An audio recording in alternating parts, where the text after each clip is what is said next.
It truly is an exceptional story. Tell us about your origins in Kashmir and what was going on in Kashmir when you were a boy. Well, you know, Kashmir, on one hand, is great mountains, beautiful mountains, beauty in terms of nature. And my family actually was involved with arts and crafts. My great-great-grandfather set up an arts emporium, got all kinds of arts from connections to the Silk Route. So I grew up in a family of art, but my father had gone more into politics after studying law.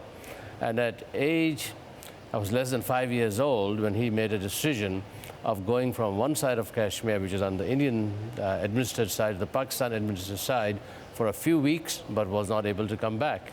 So you essentially lost your father for an extended period of time. We did, and then we were able to join him, but my brother was 10 years old, 9 years old, my sister was 10, stayed behind with our grandfather, so we went with our mother. So we saw what conflicts can do. But then at age 15, we were able to go back to the main Kashmir, and I was always involved with sports. So that really helped me, because with the area of conflict, with all the problems around you, you're fortunate to have something that, you know, it takes your attention. So sports got my attention, especially cricket. Now, cricket, I ended up being a captain of the team. And in the cricket, the captain plays with the team, strategizes with the team, is part of the team. And at age 20, it was sort of a lot of accidents, and one of them was that there was a conflict in Kashmir, and I was a student playing cricket in Delhi in India, and coming back I met in the plane an American journalist from the Washington Evening Star. I asked him, why is he going to Kashmir? He said, I want to cover these disturbances. Well, I decided to take him around. 5 or 6 days, shouldn't have done it. I was, I think, 18 years old.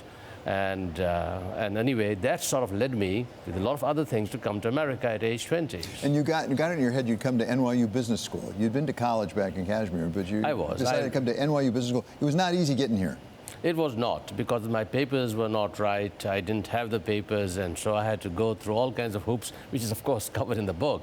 But it was a miracle. And the miracle is this, that so many people helped me. People who some knew, some I did not know. And here I ended up, almost an impossible situation to end up in America, and I ended up from these great, beautiful mountains of Kashmir to beautiful Brooklyn. And now I had to find a job. So the first job I did was, I saw an ad in the newspaper, it said, bookkeeper needed, so I'd never seen a calculator. My class fellows said, don't apply. But I did, and I got the job, and ended up working for this small little printing company down near Canal Street. And it was there that my grandfather in Kashmir made a decision that really helped me in my career. He ended up sending me 12 wicker baskets of arts and crafts. Right. And I decided to sell them. And in fact, Marvin Traub, next door, Bloomingdale's CEO, had given a lecture to us at our school. So I went to see him after 8, 10, 12 times of, you know, being rejected. I finally saw him, and Bloomingdale's became a customer. That started my career. And you ended up being a major supplier to Ethan Allen, who asked you to come on board. You resisted that for a while, had a joint venture. You ended up, of course, being chairman and CEO of Ethan Allen. It strikes me that you have made such extraordinary progress through your career, coming to this country, being a major business leader. Has Kashmir made any progress in the meantime? Kashmir's in the news again this summer. Yes. With actions India has taken. Have they made any progress at all since 1947? No, they've gone backwards. In fact, it was in the early 90s where the situation was somewhat similar to now, where, again, it's on the Indian administered side, where they had created a situation of lockdown. Things were very, very bad. And I was invited, actually, by the Indian Prime Minister in the early 90s, said, come on over to see if you can help.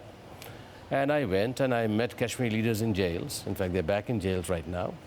I went to Pakistan and met their prime minister and came to the conclusion that we've got to help shape the debate. It's not good for India, it's not good for Pakistan, it's not good for Kashmiris. And we ended up creating, I helped create what's called the Kashmir Study Group. 26 leading scholars, diplomats, even some members of Congress joined.